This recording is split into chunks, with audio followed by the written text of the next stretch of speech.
welcome to another special episode of the UnvealAfrobeats podcast in collaboration with Studio X, FreeMe TV, FreeMe Digital, and FreeMe Space.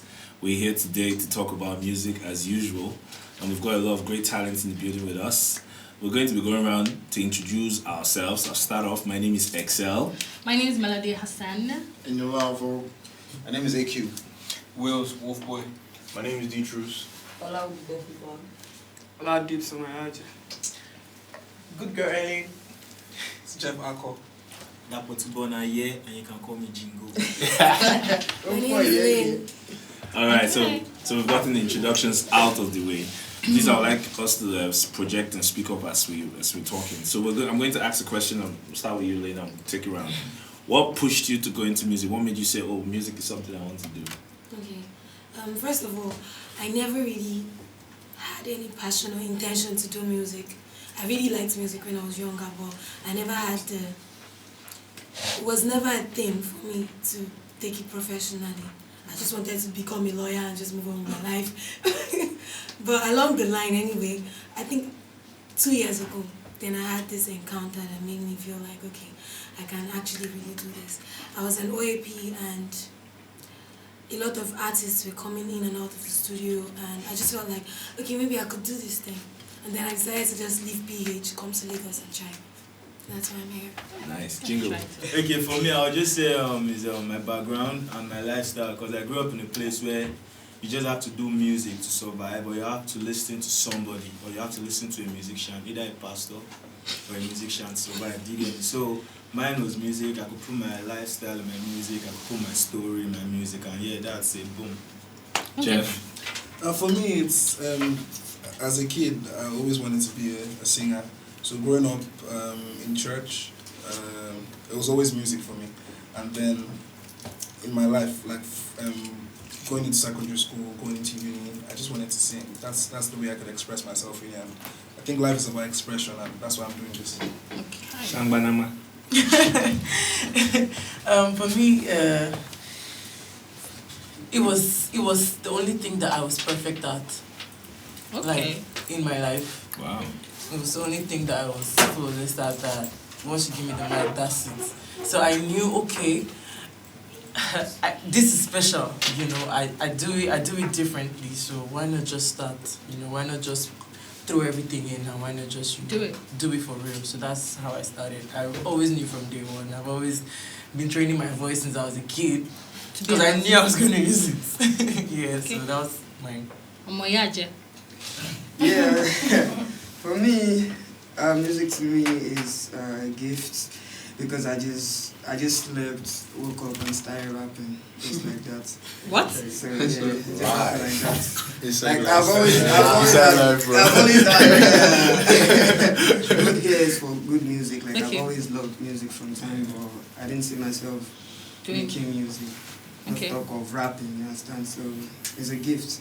Nice. Yeah. So we're skipping Lola because she doesn't have talent. I have talent, guys. Although I want to ask about your music career. D-Truce. D-Truce.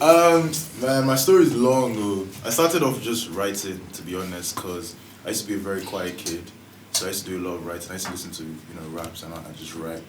And I never really thought I could perform or record until a while after that, like towards the end of secondary school. I started, okay, let me record. I had a studio I used to go to record. And people would listen and say, oh, sounds nice, And I kept on doing it up until the point where I got featured on the Mode 9 project. And I was like, oh, okay, people actually like. So, okay. And yeah, that's how I started taking it serious. Okay. Alright, well, so I kind of had a thing for good music since when I was young. I had an ear for good music. If I listened to something, I always liked the melody or the rhymes. I knew when someone was off. Me?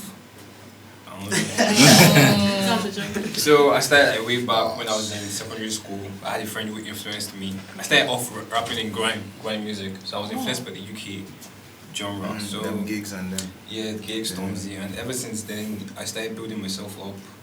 I didn't really find it hard to rap because it came to me naturally. Oh wow! But I had to grow myself in singing. Okay. Because of the whole Nigerian genre music. So yeah, ever since then, I started. Nigerian genre music. Don't worry, we're going to get to that place. I'm getting this podcast. Okay, we're going to get there. Thank you very much. Thank you. You guys want the honest truth. Yeah, of course, yeah. I was in KC and QC girls liked rappers. Very valid. Very valid. So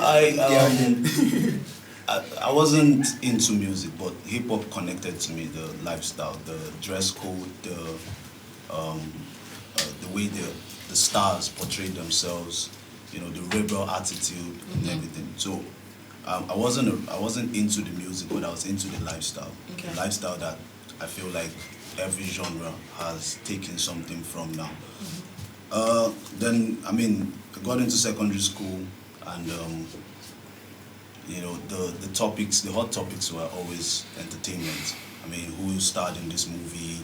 What you know about this guy? Do you have this album? This guy's latest album and stuff. So yeah, that's how it started. Then the whole you have to do socials, and then other schools will come. So you start thinking to yourself like, what can I do to impress the girls? Especially we were in an all-boys school. So yeah, I knew that explains this. I knew rappers' lyrics. So they'll come, and you know, I would get on stage and I'll rap maybe Jay-Z, DMX, or mix them up. Yeah, you know. So at some point when I don't understand what the rapper said, I'll put my own. One day somebody called me and he said, "What you said there is better than what the guy said on the track." I was like, really? He said, told me what the guy said, and he said, I was like, why don't you just try writing your own lyrics? And you started. Since then, I've killed it ever since. Shout out to that guy.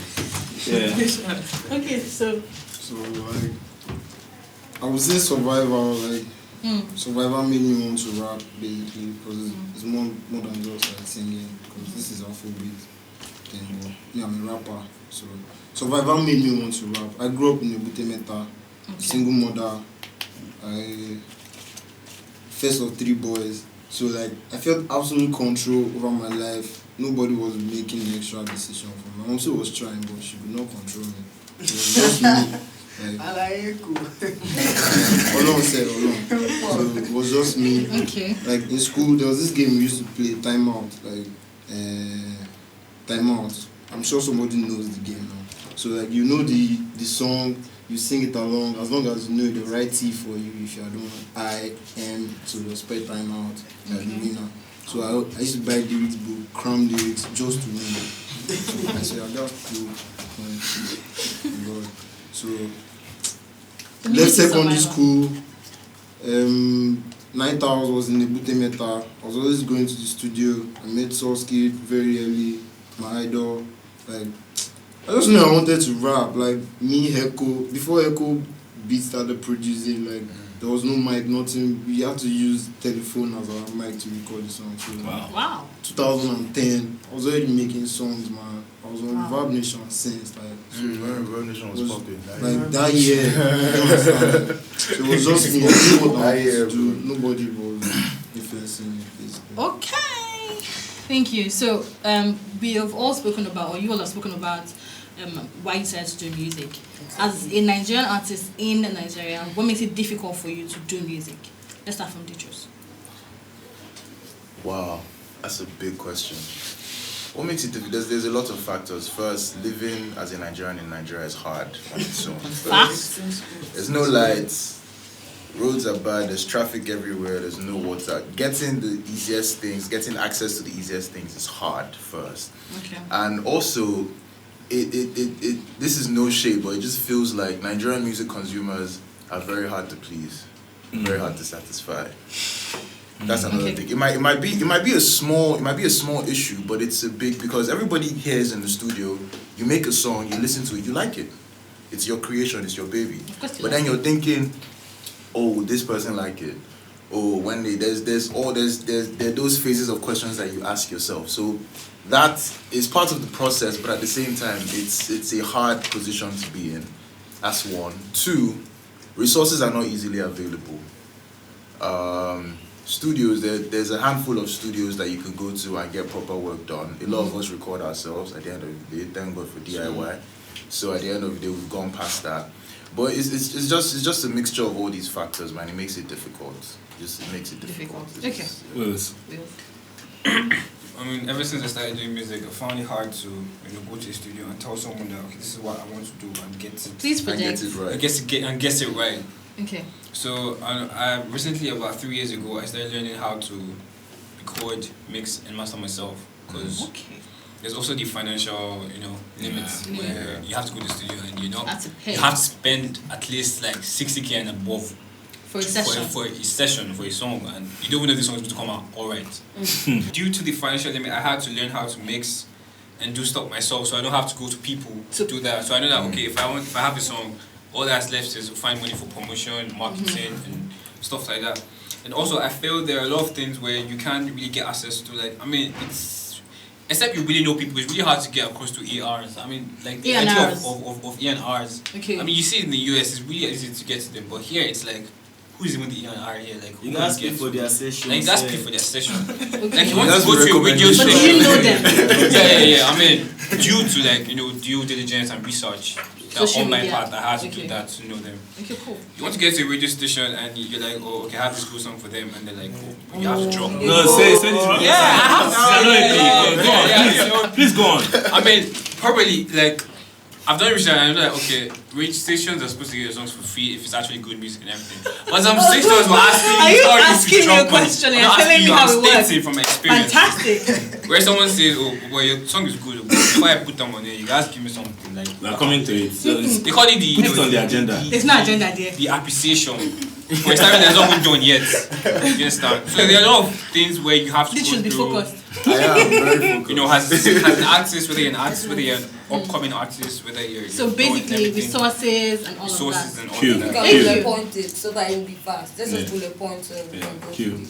Personally, I think it's a thing of structure. So down to like the basics of music making here in Nigeria, I think for the artist it's very, very difficult. So just imagine like the space you're in right now is a proper recording space. Sorry, but we can count how many places that are like this in the whole of Nigeria. I'm very sure. Yes. You can count it by one hand, bro. Do you understand? So that's why I say like it's a thing of the structure and it's down to the basics. So like from the mic you're using to the studio you're using to like even the space you're using. So it's very, very difficult for an artist to express himself in the way that he wants to reach a certain market. Do you get me? So let's say you don't make rap music, you sing. I think like I don't know if it's only me or I think everyone should agree with me, like your space determines like the product that comes out from what you're doing. Yeah. Yes. So if you're like you see yourself in a proper recording studio, you see like the mixers that are there, you see like the mic, you see like everything, it motivates you. You want to record And it live. helps the quality of whatever you're creating anyway. Because a lot, like your creative level will shoot up to like 100. But we don't have that, and as I said, it's a structural problem down to the basics, and I think that's something that we need to put our hands together and like try to make it work, because it's very, very important. Like the music we make, sorry, it's supposed to collect Grammy, but now say maybe because the kind deck when they take mixer, they don't feel listen to rap, or the engineer or the speaker no good, so you're probably hearing something and they might explain somewhere else. Do you get me? So the structure, man, needs to evolve. That's the okay. So D-Truce spoke about something when we asked you a question. He spoke about everyone trying to the agenda. The agenda. Everyone trying to make money off the artist. More like rip the artist off, even when. No, I didn't say rip the artist. Because make money off the artist. Forgetting that. Yeah. The artist needs to make money. Like I said earlier. So give us specifics, basically. So when you say that, who are you referring to? Producers, OAPs, directors? It pans out to everybody. So everyone in the industry. It pans out to everybody. From the record label that wants to make money off you without forgetting that it's a business, you have to do your part to make money back. Producers, which I understand a lot of producers don't get paid, but because a lot of people forget that it's business, right? You start off without money. People that have money when they start off, great for them. People that don't, it's business. And you forget that As a producer, you're entitled to 50% of whatever record you make. Producers forget that. 50%. Yeah. Split sheet. Split. As an engineer, you have a. You're not entitled to 50% of it. Like, you own 50%. You own 50% publishing. You're not entitled to 50%. not the sound record. They're two different things. Okay. Not the sound recording, the publishing. The publishing, which is money you make off what? Sing Digital sales. Sing, So digital. publishing is you pay for music and pay and use of music. That is when someone else, a third party. That's where publishing comes to play. A third party use, And not streams. Not Not streams. That's why I said third party. The producer gets less than 2%. So or you can do that. That's if And if you it's don't paid argue. off. Yeah, if you don't argue for that, they don't give you. If they pay you. So publishing anyway. is pay and use for music. Third party use. But anyway, back to what I was saying is people forget that it's a business, so you can have all these conversations. You can make all these negotiations, right? People just assume that because you're doing music, there's money somewhere, and then at the end of the day, we'll now end up in a situation where the artist hasn't made any money. Okay. Ellie, do you agree? What do you have to say? What he said is right. But. There's no buts. No but. I wasn't thinking of it, but I was listening to him. Okay. So what do you think? I don't want to say about that. I think artists just suck all day. So I was going there. I've played both sides of the fence, and I think all artists do is just Complain and make noise. But you can't owes you. Some. Nobody owes you anything. Nothing. Even God does not owe you. Fam.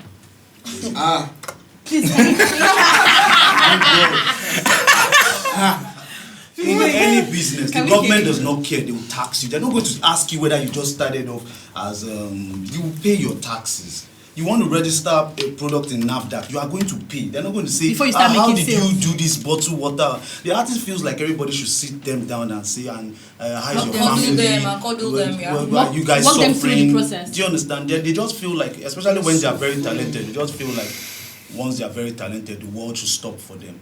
It's nonsense. Yes, to be honest. Do you understand? It's really nonsense, and people should Yeah, start. some people are like I'm not that. saying that they're not bad CEOs. What do you mean that I should reduce my price because you're who? Because I'm trying to help. I got a family to feed too. It's not Do you NGO. understand? What form a community? Why am I forming a community? Bro, Olamide is going to pay me. If you cannot pay me, get out. That's how my business is. No, I understand what you're saying. Okay. Do you understand? But I've played both sides of the fence. Yeah, so You've been an artist. Now, You've been an so executive. what That's what you I mean. feel artists should do is find the best team. And plug yourself. Look for somebody that will shoot your video that needs the clouds. Don't come and tell me that. And if the person tells you no, is no. Payola is everywhere in the world. Bro, if you will pay more money in America to get your. Ask David that is doing the America to get your song on air than you pay in Nigeria. In fact, Nigeria is one of the same places where you can just get any music. First of all, you have to go through processes before you even get your music on radio. So outside Nigeria? Yes. So now because I am not an artist here and I don't have to push my music. So when artists push their music outside Nigeria, like if you want to get your music played in the US and all of that, do they pay? You went to Ghana recently. Did you try to put your music on radio? My music has been on radio. That's what I was saying. It's easier. No. To put your music on the radio in Ghana. So in Ghana, it's easier than Lagos. Let me explain. When I go there, they are always asking me. Because they love you. It's because they love you. It's because they love you. No, it's the same thing as Melody listening to a Ghanaian and putting her on a show. It's the same thing. Exactly. The real guys, that if they play your music, you will feel the impact. They go bill you. You still pay. You still pay. She's saying it. You still pay. You still pay. So you paid in Ghana?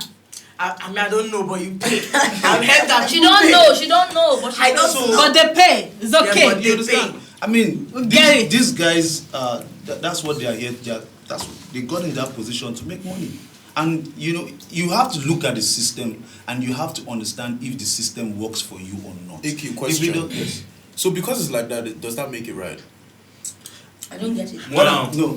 Nigeria. Now let me give you the answer to that. I don't get it. So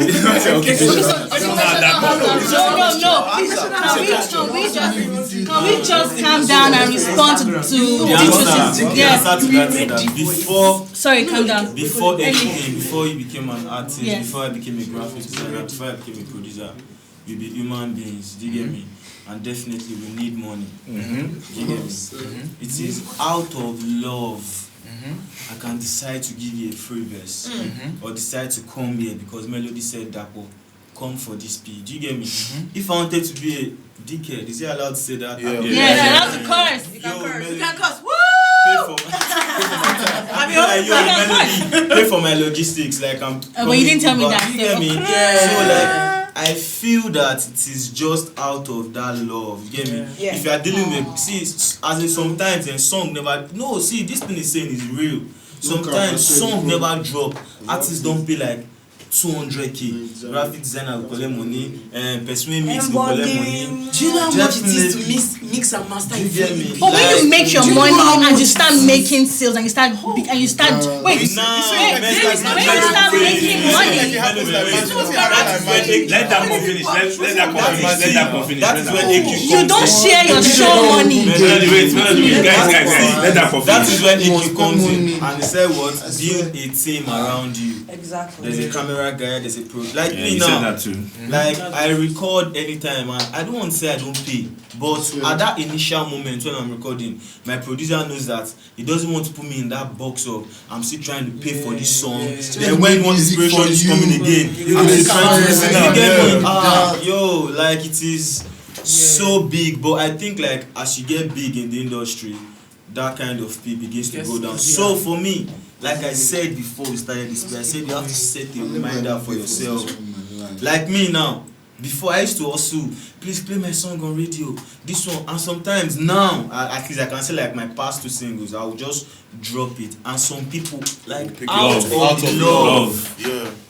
the love, they'll play my song. So that is a reminder for myself that yo, you are getting bigger, stats they go up, value they go up. So I think as an artist, you definitely face that, but you just have to like get off it, and I think that's the reminder for you. So if you are really complaining about you have to pay this, you have to pay that, you have to pay, my bro, blow first. If Olamide drop song, they go play them everywhere. You know, go guys go meet this person. No. At this point, we're moving on. Because this is like a topic that does wants to link and all that. So now there's a phrase, there's a particular phrase I see it on Twitter, I hear it a lot. Don't put me in a box. It's called don't put me in a box. And I want to understand what that means.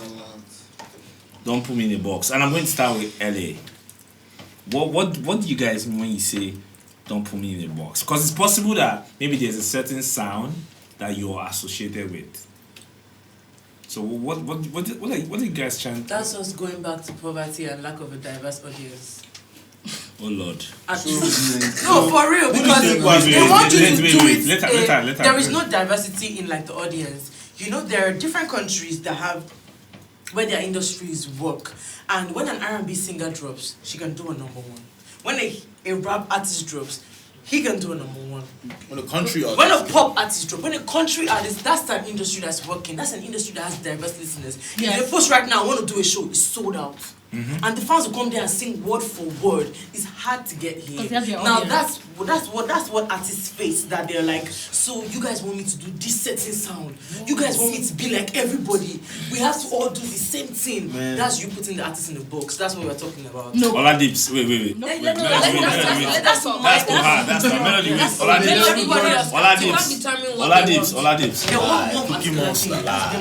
Oladips. We don't talk to biscuit finish.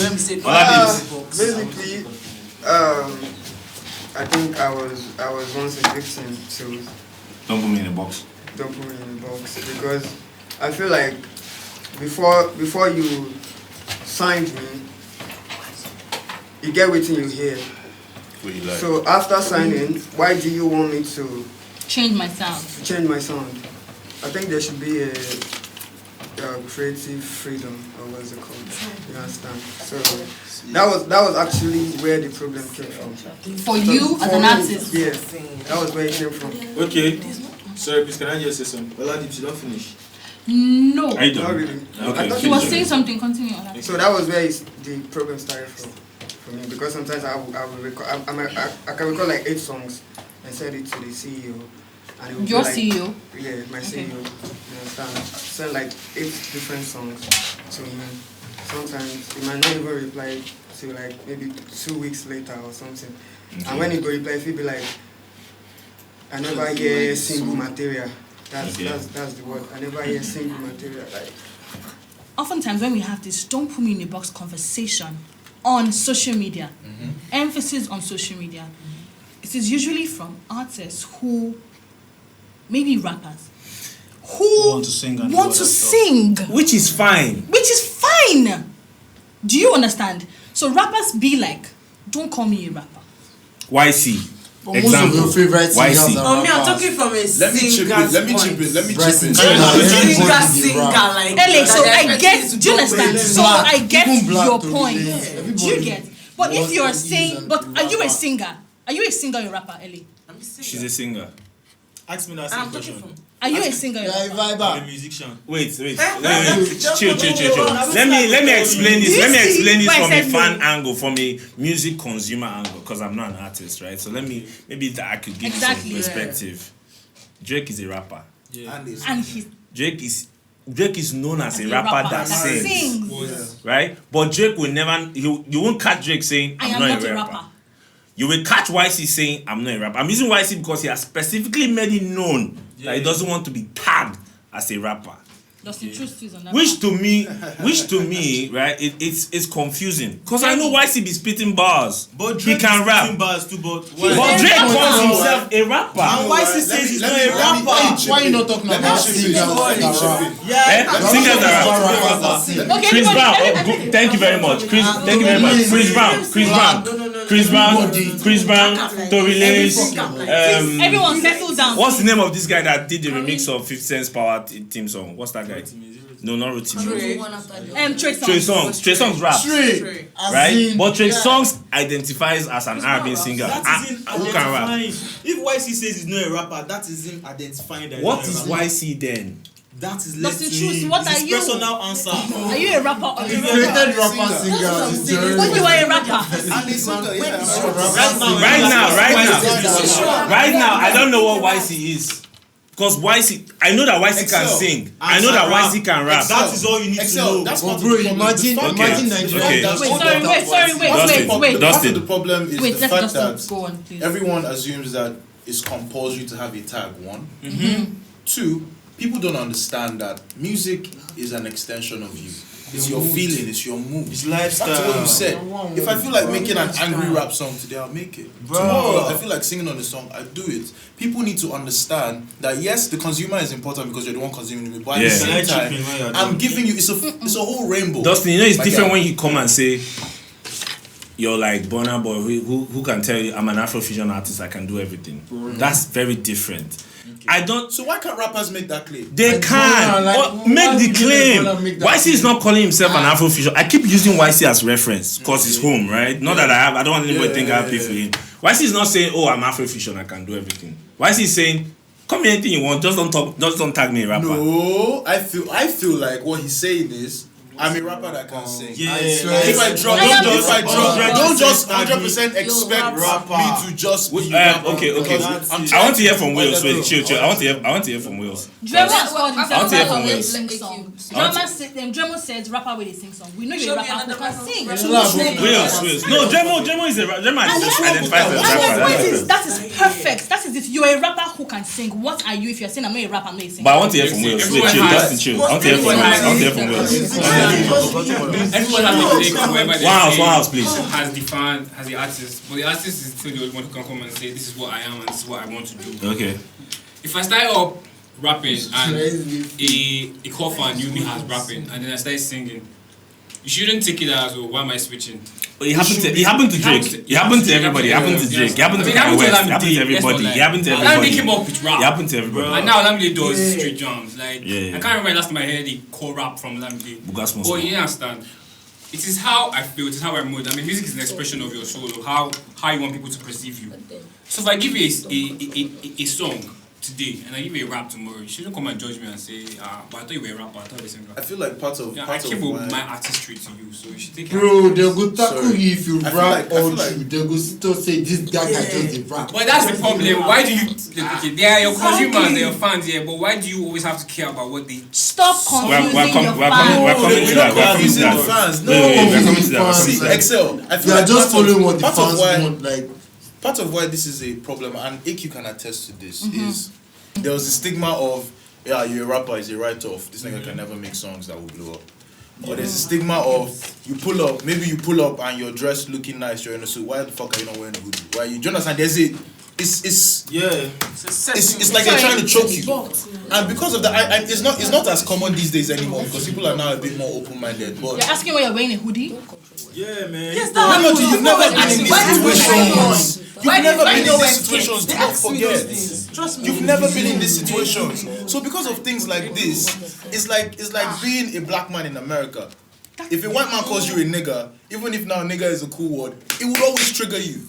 Do you understand? It would always. So because you don't want to be triggered, you don't want to be seen in that light. You want people to always remember. I don't know if that analogy is on the same. No, it's not the same intensity. I'm not trivializing. I'm just saying. But the hoodie conversation is in Nigeria.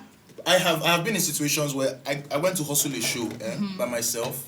My label at the time had no contribution to that show. Went, I no get money, wore what I had, went, performed, got my friend to record me, came back, went to my label boss and said, how far? I went to do this show, this. The first yab that they yabbed me, why you wearing an office shirt? Why you not wearing a hoodie? Or why? I'm like, bro, you guys didn't even give money for wardrobe. You didn't even know I was going for. Do you understand? They knew. I tell them. They're not great putting. Do you understand? So things like this happen all the time, and because there has been a stigma in the industry, radio won't play your music because they hear you're a rapper. That's or because it's rap music. It's true. It's true now. Thank you. We'll come to you. Side of the table. Dapo will come to you. At a certain point in time, the term or the tag rapper was stigmatized. AQ. So, like I said, I played both sides of the fence, and it goes back to me saying artists are entitled. I'm spending my money. We have tried it your way, because before I'll tell you to start singing, we have tried it your way. And it's clearly. AQ, that's you on a personal level.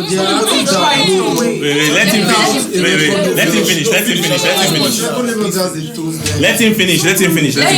We'll all get into it. Let him finish. I don't think there is a label that will sign you and immediately tell you that you have to start singing. I mean, that's not what you heard me do. Do you understand? We can tweak the music a little bit to show more commercial value. Like, why don't you sing this place in pidgin and that's perfectly okay. But they're not going to switch your whole style to just start doing. But if we try it your way and it's not working, right? I have to tell you that why don't we? So here is what I'll say to that. A lot of artists every time look for opportunities when they are not ready. They are not done with the studio. They are not done with their craft. And I want to blow. Because the truth is that if this is how I put it, if you're number one at what you do, people will look for you. And when you're number one, you already have a fan base, you already have everything working for you, so it's just easy. They must invest. You can't tell Johnny Drill to change at this point. It's too late. Do you understand what I'm saying? No, the fan base is dead. You can make money off that, and we can see it. How did I get Chocolate City whole this thing? I got a call that was telling me that we see what you are doing for yourself. We want you to come and do it in Chocolate City. So at my level, I was making what I was making and doing what I was doing. You need to get to a point as an artist where people will come to you. And once you start going to beg, I want you to sign me, Baba. That's when they start to, okay, I will sign you, but, and that's when you now become a slave instead of a business partner, which is some of the things that I've been putting on my social media for. But when you become a slave, they start telling you what to do. It's no longer a business arrangement. But anybody that comes to me right now with a deal, It is definitely going to be a business arrangement. I'm going to tell you, this is what I'm going to do, and this is what you're going to do. But the artist is not done in the studio. He's not done with his craft. He's not done minding himself. He's still... Look at every artist here. Sometimes I'm sitting here and I feel old. The Dapo I heard in the beginning is not the Dapo I hear now. I entered D-Truce DM at one point and I told him that you're ready. Am I No, you're not lying. Then you were not, but now with what I'm hearing, do you understand? But we keep looking. Sometimes you need the opportunity to shape you. Sometimes, but you need to understand when you're being shaped. You need to understand within yourself that I'm not there yet, and these guys are guiding me. I'll do 2 years here. I'll do 1 year here. I'll do this is the black you're going to hear now. The black bones you're going to hear, it's not the black bones you were hearing before. I was the one that called Black Bones and I told him, you're ready. When I started hearing his trap sound. When I was hearing all that rap, this thing. Now, I'm not saying that you cannot make it as a rapper.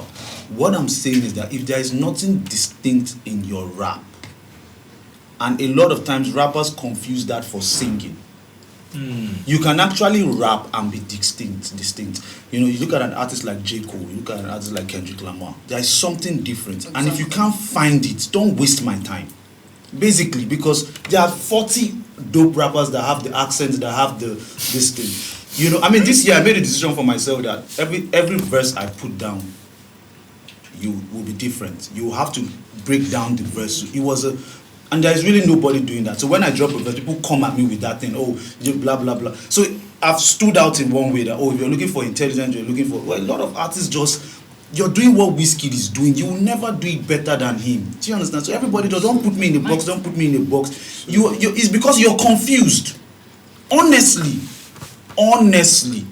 when somebody says don't, because the reason why you're saying this is that you're not going to tell Drake don't put me in a box. Drake knows what to do. Drake is not going to make that statement. Don't put me in a box. Do you understand? No matter how he knows. But when a rapper starts or when somebody starts defending what he's doing, he's confused. When you know what you're doing, you know what you just go inside. You know the sounds that you're putting out now. I don't care what anybody says about. Is so grown, is so mature. And if rap took you to that, how many Wizkid was a rapper? If rap took you to that point, skills, do you understand? Everyone has their own different. I've noticed that rappers that become singers are usually very successful singers because they know how to. I don't understand it, but it's true. They know how to. I don't understand it, but it's true. Okay. Yeah, thank you guys. So on this note, we have to come to the end of this show. Yeah. So I want to give a big shout out to Studio X, Incubation, FreeMe TV, FreeMe Space, FreeMe Digital for putting this together. It's been nice. Please subscribe to UnvealAfrobeats, subscribe to FreeMe TV, and thank you all for listening. Thank you all for giving us your time and for all this. Bye bye, guys.